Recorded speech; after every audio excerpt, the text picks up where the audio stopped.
On May 5th, 23 years ago, St. John Jackson wailed in his sleep at a time when the only other sound around his four-bedroom house was crooked tree limbs brushing against brick.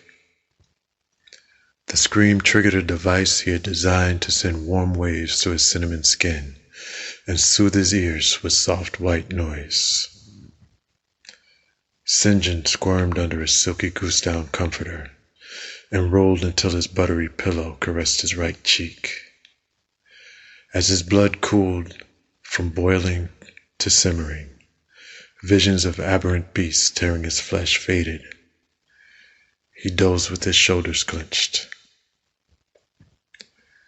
17 minutes later, a buzzsaw ripped through his sleep. He said.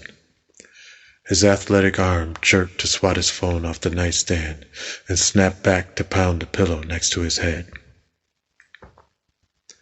An app triggered a pinpoint strobe light perched to his antique wood headboard. A baby, St. John said.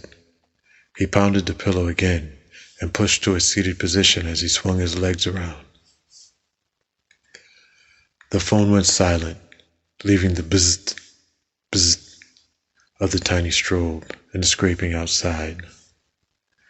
St. John dropped to grab the phone as it came back to life. "Dr. Jackson," he said, his knees padded by the heirloom rug that dominated the room.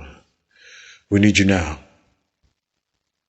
St. John bristled at the voice of Eunice Gibbons, head nurse of the maternity ward night shift.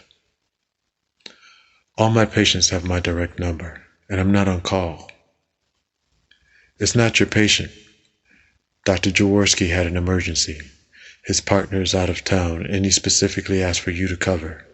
You know who it is," Eunice said. St. John sat back into his bed and switched off the strobe. "No." He hung up the phone. The buzzsaw started before he could put it down. "I'm not even next on rotation, and I'm not doing any special favors for Jerry tonight. Not her." "I'm walking into her room," Eunice said. St. John jerked his ear from the phone. Violent retching. Shrieks followed each retch, with panting crammed in between. The background was hustle and chaos. "Nurse," St. John said. "Eunice." "I'll be in the delivery room when you get here."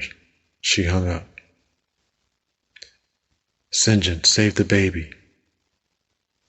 St. John whirled his head around. He was alone.